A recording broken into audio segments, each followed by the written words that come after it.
Bom dia, bom dia. Tudo bem? Vamos então para mais uma reflexão da nossa novena. Hoje é o dia 1º de abril, né?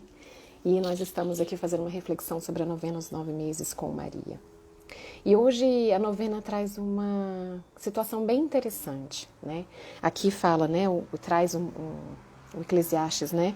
24, versículo 19, que fala assim: Elevei-me como uma formosa oliveira nos campos, como um plátano no caminho à beira das águas.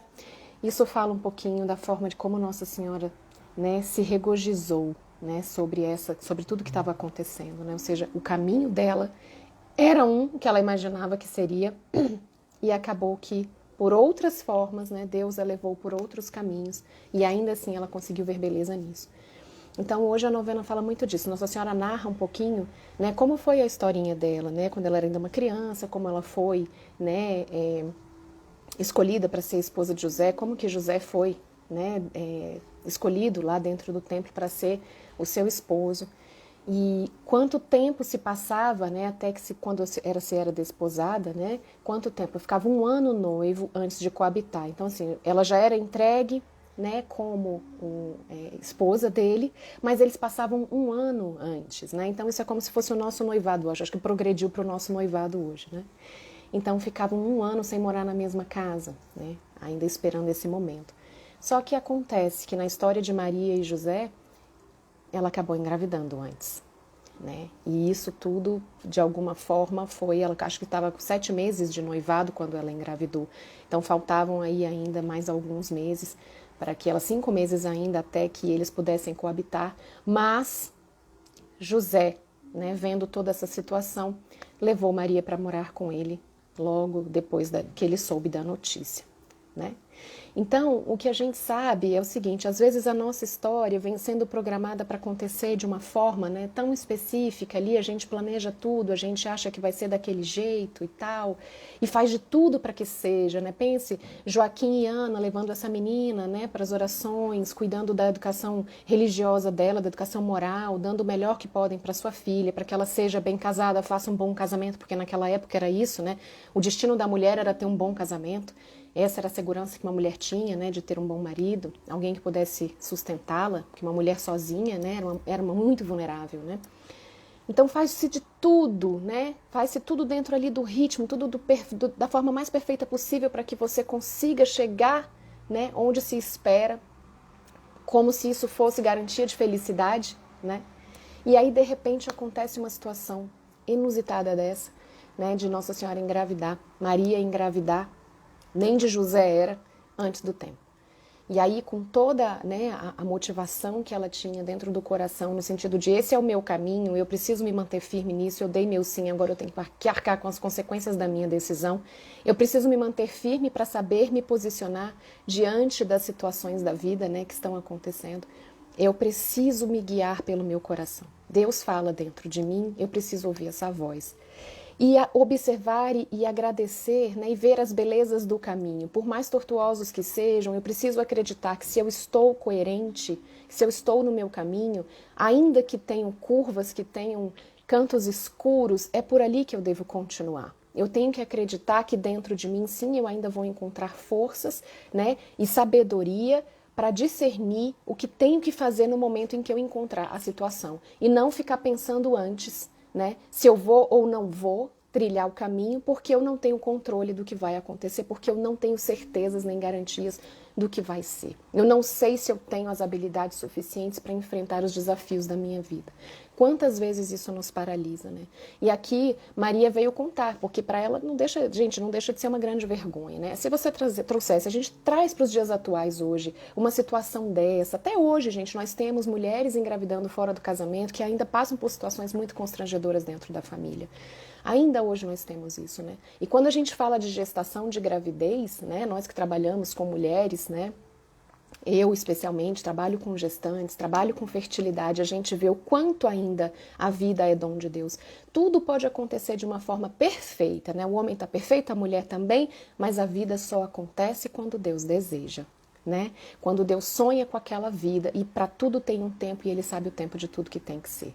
E é nisso que a gente precisa acreditar. E a pessoa que está nessa batalha da gravidez, ela precisa saber que ela está coerente com esse desejo do coração dela, né? Enquanto esse desejo existir dentro dela, ela deve caminhar e fazer tudo o que é possível, que está no alcance, olhar para as belezas do caminho, olhar para o processo, que foi como Nossa Senhora fez, né?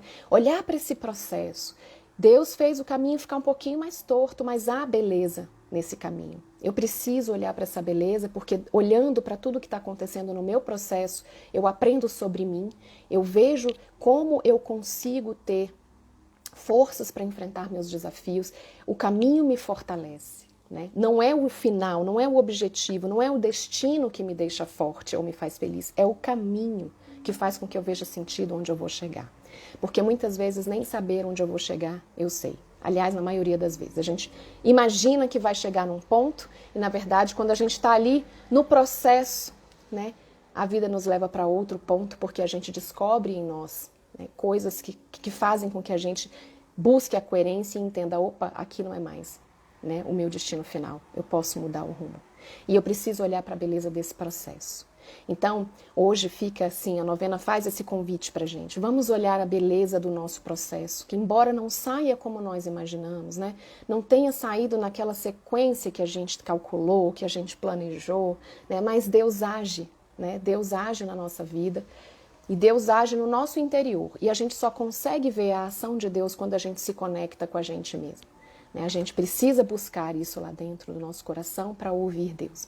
E aí quando a gente ouve essa voz, né, dessa integração que nós somos com Ele, a gente sabe o que fazer. A gente consegue observar as belezas, os pequenos milagres, né, as pequenas maravilhas dessa mudança de rota. E isso nos fortalece, isso nos faz crescer, isso aumenta nosso repertório comportamental, aumenta nossas habilidades, aumenta nossa forma de ver a vida, né, de acreditar em nós mesmos, de acreditar no outro, de ter a oportunidade de encontros com pessoas que, se essa rota não tivesse sido desviada, nós não teríamos esse encontro, esse apoio, esse amor, né? Esse crescimento que é tão necessário para que a gente possa se tornar aquilo que a gente nasceu para ser, a nossa melhor versão, a nossa essência verdadeira, né? Somente os desafios são capazes de nos proporcionar esse crescimento e essa visão de nós mesmos. Então a gente fica aqui com essa reflexão hoje, né?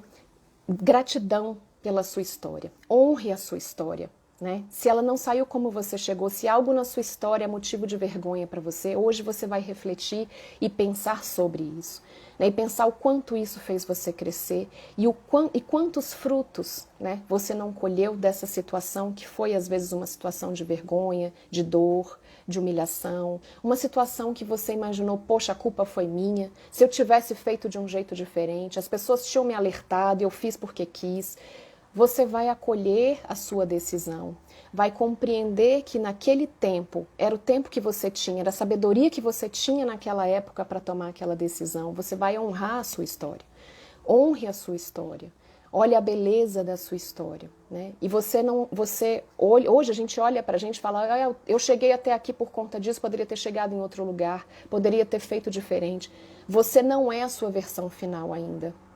Você não é a sua versão final. Então acredite que você está sempre em construção, é sempre tempo de voltar atrás, é sempre tempo de fazer retornos na vida. É sempre tempo da gente poder refletir sobre tudo aquilo que a gente ainda quer e deseja. Porque quando eu acredito que eu já estou na minha versão final, eu não me permito mais sonhar e desejar. E eu acho que não é isso que nós queremos, né? Nós, enquanto estamos aqui, desejamos esse sonho, desejamos esse querer. Isso é o pulsar de Deus dentro de nós.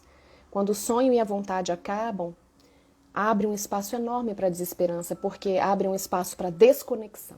Eu me desconecto de mim, me desconecto automaticamente de Deus, e aí a gente entende esse grande lapso, esse grande abismo, como as grandes dores da alma, a exemplo da depressão. Então fica aqui a nossa reflexão hoje. Sejamos gratos pela nossa história, embora ela não tenha saído como a gente imaginou, ela saiu como deveria ter sido. Ela é plano de Deus na sua história, porque você, antes de qualquer coisa, já é um sonho dele. Então, uma excelente semana para você e um beijo. Sigamos juntos na novena. Vamos nos preparar para gestar a nossa essência, a nossa melhor versão até o Natal, para esse encontro com esse menino Jesus que vai nascer junto com a nossa essência, né? Com aquilo que a gente mais deseja também, Vamos dar e fazer esse parto de amor, o parto do amor próprio, o parto de si mesmo. Eu aguardo vocês amanhã, uma semana abençoada.